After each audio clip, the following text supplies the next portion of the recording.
waited for. Everything you want is right here. We gon' give them what they came for.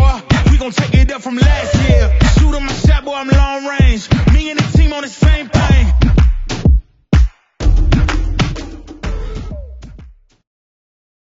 Hello and welcome to Spotlight at Next.io. Today I have the great honor to welcome Nikola Jellacic. Do I pronounce it well, Nikola? Yes, that's correct. That's correct. Thank you. Nikola, thank you very much for being here today. You are the CMO at Casumo. And the main topic today will be about, well, Casumo's rebranding. We have 30 minutes, so I'll keep it quick. Why the rebranding? What motivated you? So thank you for having me, first of all. The main idea behind Rebrand was the fact that Casumo has been in the industry for a very long time, right? It's a very well-known and established brand. And what we've came to realize is that it was good time for us to go through a rebrand to give us a little bit more options when it comes to new platforms we wanted to use, new technologies we wanted to use. We wanted to have new color scheme, stuff that can help us adapt more to things that we wanted to showcase and things that we wanted to present and things that we stand for. So initially we went through this a little bit of, we wanted to do a little bit of rebrand, sort of a refresh of a brand, but we ended up changing our logo as well, changing the whole color scheme. And we were very happy with it. Good. What makes you happy about it then? What values have you changed? Did you feel a need to change the values? And what would they be so that the audience better understands what the nuance is or the difference is between before and today? So the values of Casumo have always been the same. They have been in the sense that Casumo always was a different company versus some other companies. It always stood out for being a little bit different, and this is what our business partners as well as customers know. We wanted to, when we went through this rebrand, we wanted to honor the legacy. So we do not want to change that. But we also wanted to go through this rebrand in a sense that all of the new joiners who came to Casumo wanted to contribute and also do a little bit of internal exercise to see how exactly does that fit in today's modern world. So the exercise of a rebrand wasn't just an external one, it was an internal one as well. We wanted to focus on our internal values and also this brand, Casumo brand, has always lived as part of the DNA of its employees, right? So we wanted to honor that and we wanted to continue with that. So to kind of summarize or go back to your question, what came out of it, it was a great experience for us also as a whole new C-level to go through this and to reestablish and reaffirm what we stand for as a company. Okay. And so what is it that you stand for specifically then? What's the DNA of the organization that you really stand for? And did you want to communicate to your audience? And then it will bring me to the topic of, maybe we can address it too, right?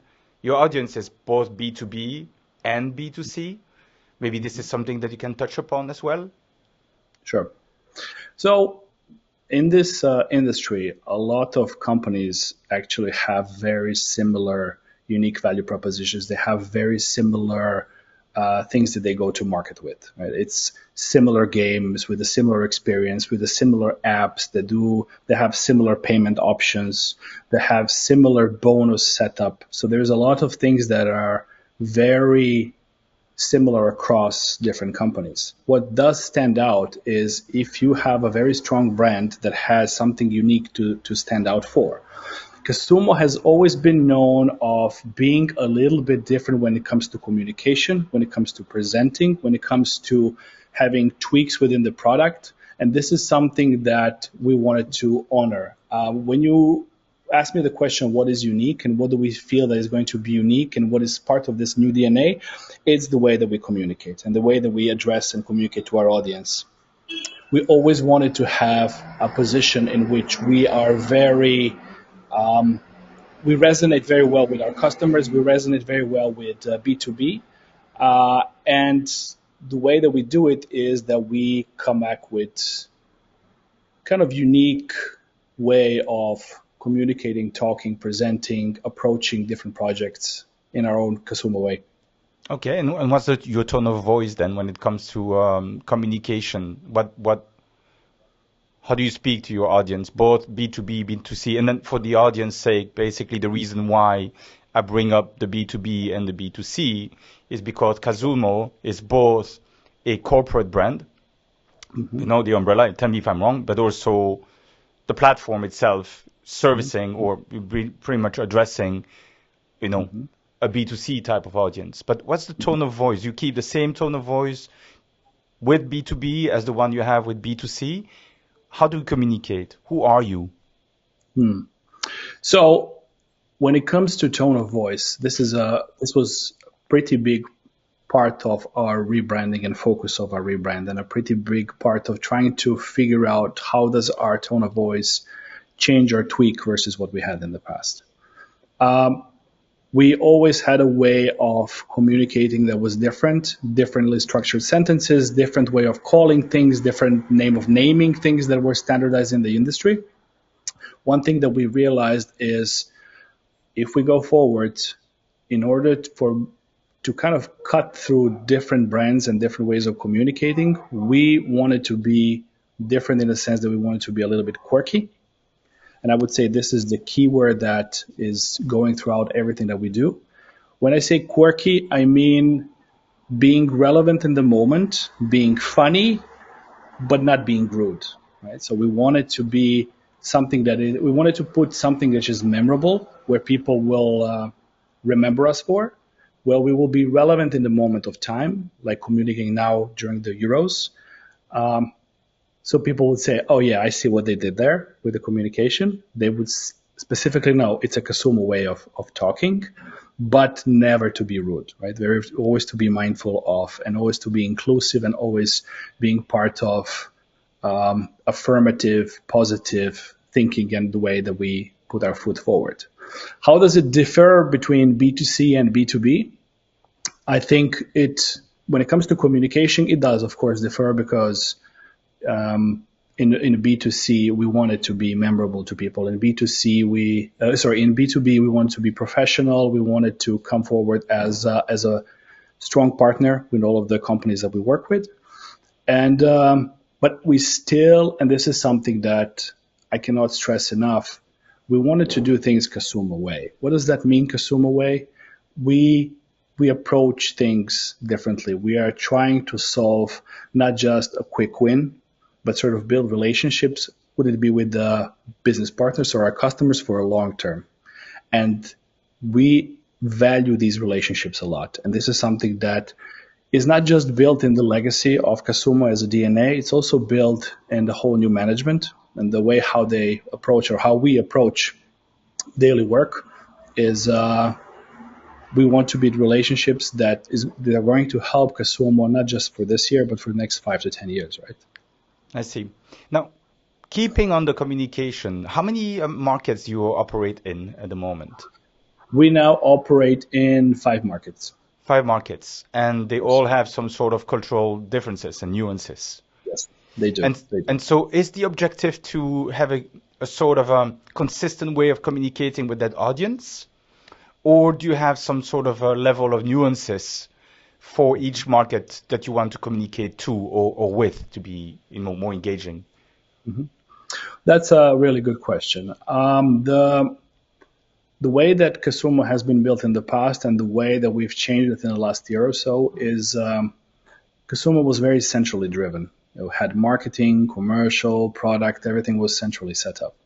We've changed this since last year, where we've hired country managers for each of the regions that are helping us understand each market better and helping us understand the competitive landscape, again, the tone of voice, how do we address what is currently happening in that specific market. Now, that being said, we are now in the middle of finalizing our first advertising concept with the new brand. And the new advertising concept is built in a way where we want to position Casumo to have the core underlining messages the same, being quirky, different, rememberable, likable, being there, understanding the current things that are happening. But at the same time, we're building this advertising concept in the sense that it can be locally adapted. Now, when I say locally adapted, I do not mean what usually happens in advertising is that to become locally relevant, you add certain stereotypes, not just from people, but also behavior stereotypes. And people say, oh, yeah, that's something that we do.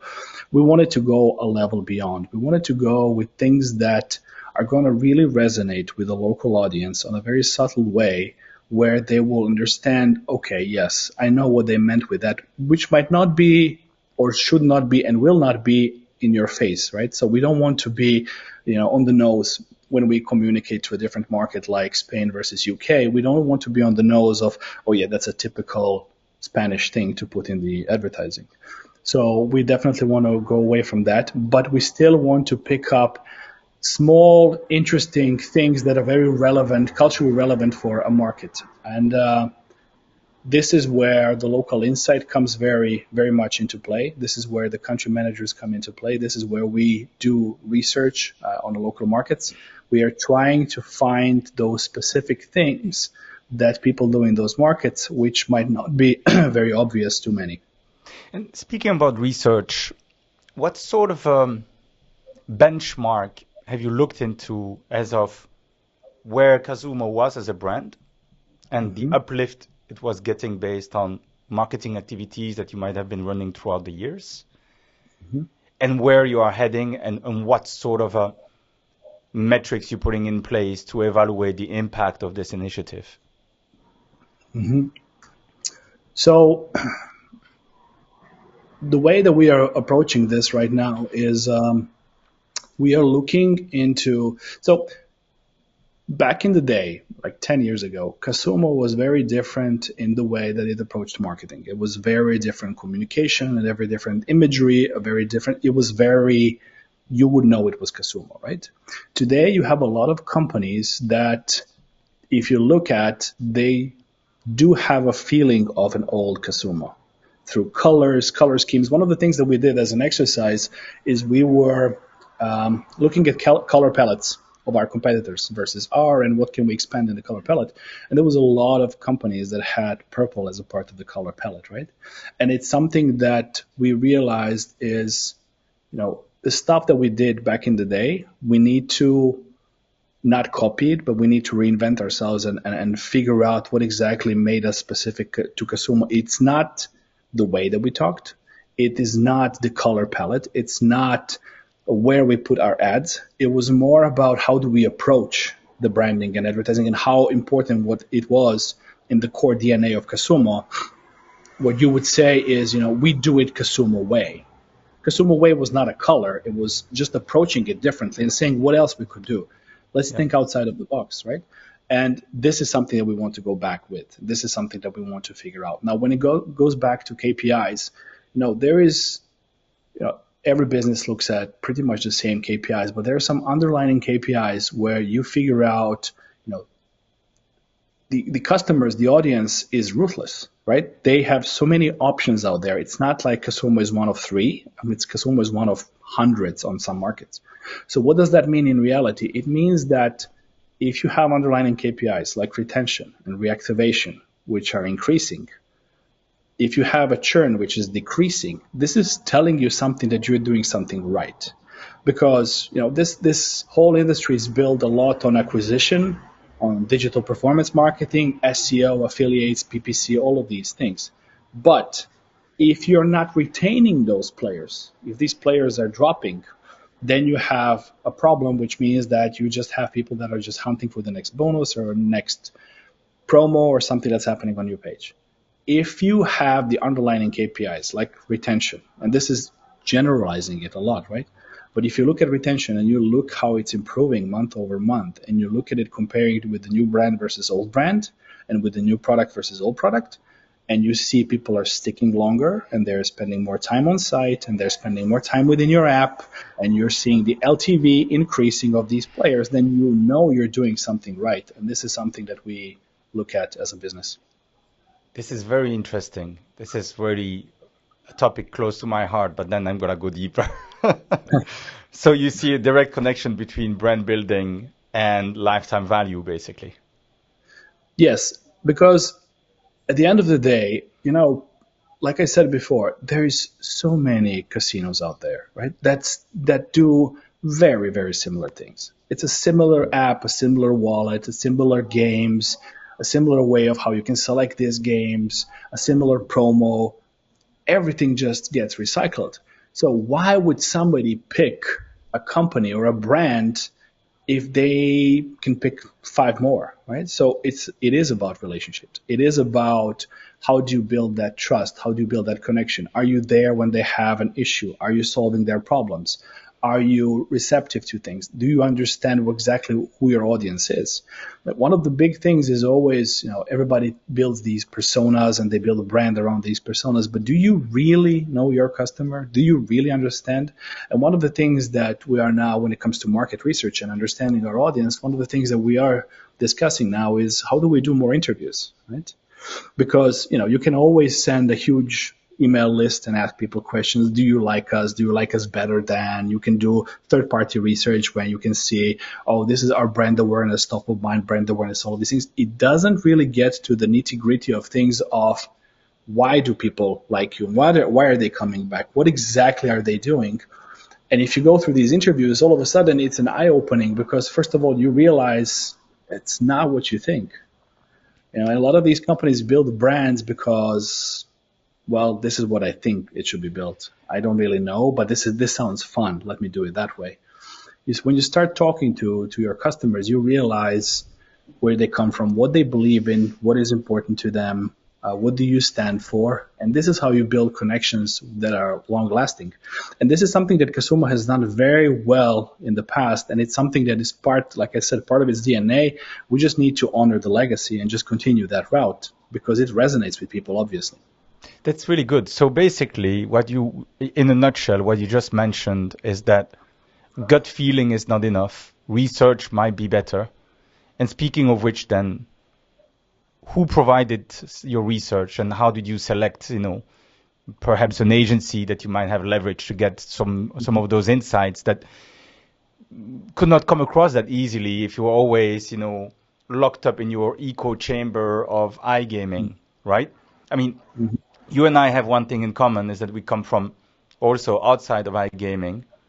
My perspective is that it's a little bit, often, closed up into an echo chamber, and it seems that you're bringing a breath of fresh air to this mix. Now, the question, coming back to the question, how did the agency help you, and what difference do you see, in iGaming as what it is that you've seen before in your career from a brand building perspective? Mm-hmm. Yes.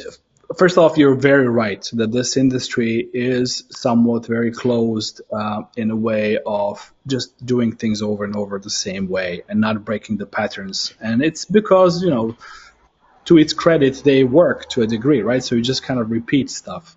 The way though, so we've partnered up with an agency called Snask. It's an agency from Sweden that helped us navigate through this rebrand process. And I'm very thankful of them and the work that they've done with us.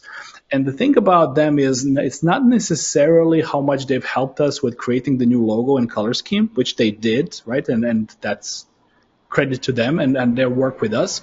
But one of the things that they've done, which is in a very subtle way, they brought in these conversations with us and interviews with us where we would come back with some insights that we had, Google Analytics data. We would pull the market research that we've done with our customer base, with a third-party database. We put this forward, and then they would start asking questions that make you think and stop. And I think this is where the biggest value is, because when you're so stuck in your processes, in your daily job, and you're constantly running same things, and you're running like a hamster on a wheel, right? You're just trying to push through things. They made us stop and pause and think, which was very valuable. You don't get a lot of chances to do that, but made us stop and think is like, they told us, are you sure this is the right answer, right? And, when you have this perception of your brand, of course, everyone wants to have a mass market brand that appeals to everyone, but is that really true? Like, do you really want to appeal to everyone? No, you don't. In reality, you don't. You want to appeal to a specific segment. Okay, which segment is it? Why? What is the percentage of your demographic that plays? How does it look like? Sometimes you come in and you think, oh, we want to be this cool, fresh, young brand with vivid colors everybody loves and enjoys. And then you go into your database and you're like, no, people over 55 play with us, right? So then you start thinking, okay, so what we are doing here is we're trying to fit something that is our perception of our market versus what exactly our audience is. So going back to conversations with the agencies, they really opened up or created a platform for us to think, to discuss, to open up topics, questions that we probably would not ask ourselves because, you think it's taken for granted, but they come from external. They're not part of the iGaming. They ask questions. They work with big companies like Bang Olufsen, right? So they've done other stuff. So they come in and they ask you a question and you are like, oh, okay, that's a good question. I never thought of that question. So that helped us a lot to understand also who we are and who do we want to be. I see. So in that exercise, I know we prepared a little bit and we spoke a bit before the session, but in that exercise, did they ask you which car you wanted Casumo to be? And if it were a car, which car would it be? Yes. So we've discussed about these things, right? And we've discussed about cars, personalities, people, characters, right? A lot of different things. When it comes to a car, that's a really good question. I think one of the things that came to us is which does not necessarily exist right now, but here's my thought of where we would be is, if Volkswagen Beetle would relaunch right now today, this is what Casumo would be, right? It has great legacy. People know it. It was fun, trendy, quirky. It would stand out from the crowd for sure. It's maybe not the fastest. It's maybe not the biggest car, but it's definitely unique. And it's for a specific type of people that want to drive that car. So I would say the answer to this, if now Volkswagen Beetle would go through a little bit of rebrand and refresh and they would launch it today, I would say that would be Casumo. I like the choice. Yeah, I'm a fan of those. Yeah. Another one is that, so for the sake of the audience understanding where you are now, where you were before, and where you're heading, when did you actually kick off the rebranding of Casumo? And what is it that you are doing now? And what is it that we can expect for the future? From both a creative standpoint, communication standpoint, but also from a media amplification standpoint. Sure. So one thing, the first question is when we started. We started a year ago, right? We said to ourselves a year ago, we don't have a good platform, a good brand book that we can use and scale up to different media that gives us a lot of flexibility how to use it. So this is where we started it off a year ago, and then we started to figure out, okay, what kind of agency do we need? What do we want to do? And then we went through this rebrand. It was kind of finalized end of last year. And then we waited a little bit because we wanted to do a proper product launch as well as a brand launch. So we've launched our new casino lobby recently, as well as our new brand. And where are we heading with this? So Casumo, in order to build a story around Casumo, and Casumo was always about the story. It was never just about one advertising concept or one color or one logo. It was always about building stories around it. So the way that we are approaching it now and the way that we are building this new advertising concept is we are creating a whole new world where we want to introduce new characters in this world, and we want to scale this world, which opens up a lot of possibilities for us, not just when it comes to presenting specific market relevant characters, but also we wanted to present something that we will be able to then tweak in a sense that we could amplify this on TikTok, we could amplify this on YouTube. We could, with building these characters, we could also make different challenges. We could also include our audience, include them to create their own content to see how that fits with us. So we wanted to not just resonate well with the audience, but we wanted the audience to become part of our advertising concept and of our brand. And that's something that the advertising concept is going to go out. The first ad out of this new advertising concept is going to go out in less than a month from today. And then as we go forward, we are still building these stories. We also want the new advertising concept to live in our product. So we're also figuring out how does that sit with our product as well. How do we build these new features across the board? So you can expect a lot of exciting things that Casumo has been known for. And so coming back to the corporate versus B2C type of communication, should I expect also some sort of updates from a corporation standpoint on platforms such as LinkedIn and the likes? Yes. Yep. Part of this rebrand was also to work on our employer brand as well, to figure out who we are and what kind of people we want to attract and what kind of people we want to have within our company and what kind of people we want to have as a part of Casumo in order to scale up our business and to partner up with different companies. One of the things I would say, which is very relevant across Casumo today, is that all of us in the management are very hands-on and are very operational. And we are getting into every nitty-gritty thing of things because we want to be on top of things. And this is something which is very relevant to Casumo, which means that whenever there is a project or possibility to collaborate, you can expect one of us to also be part of that, one of us to be a sponsor, but also be very operationally involved in scaling these projects. We're doing different projects with different companies, things that we want to scale up. One of the things is, we value our data a lot. So we're looking into how we can scale up our data efforts. We have recently hired our new director of data. So there is a lot of different things that are happening across the board. And you spoke about the internal impact versus the external impact as well. How was the reaction of the internal teams and departments within Casumo when you started to kick off the conversation? And which departments were involved? Did you survey maybe a little bit, internally to have an idea as to how the people, so the staff, identify themselves to the brand, and how welcoming they would be to a new brand for Casumo? Mm-hmm. Well, one of the things that happened with this rebrand is, in Casumo you have a significant chunk of people that are still here who have been here for 7, 8, 10 years in Casumo. So they have been part of this legacy brand for a very long time. And then you have a lot of new people who have joined in the last year or so, right? So we brought in different cultures and different mixes of people to come into this company.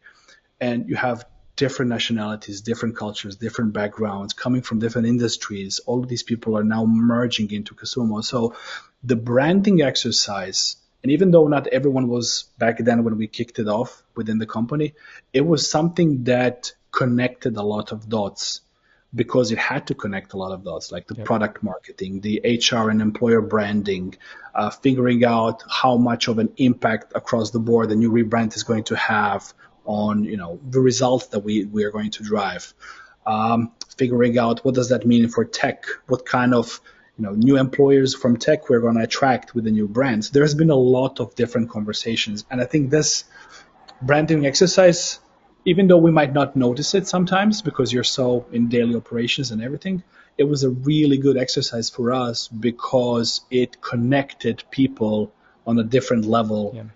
People that have been with Casumo for a long time, people that have been with Casumo for a minute, different departments, they work together. Of course, when you go through brand relaunch or brand or rebrand of the whole platform and everything, of course, it's sometimes not easy because there's thousands of things you need to do at the same time, right? But I think it was an exercise that helped us build connections within the team, made us stronger, kind of forged in fire. So we are happy where it is today. Very good. Thank you, Nikola. I think that this is going to conclude our spotlight session. I would like to thank you very much for this great conversation. I think we could have gone on and on for much longer. We'll take it offline. But again, congratulations for this great initiative that you've made. Thank you. I'm very happy for you. And I think that a lot of the things you shared today is music to my ears. So I'm glad we met. So thank you very much again for coming here. Likewise. Thank you. Thank you so much. All the best. Good luck. Thank you. Bye-bye.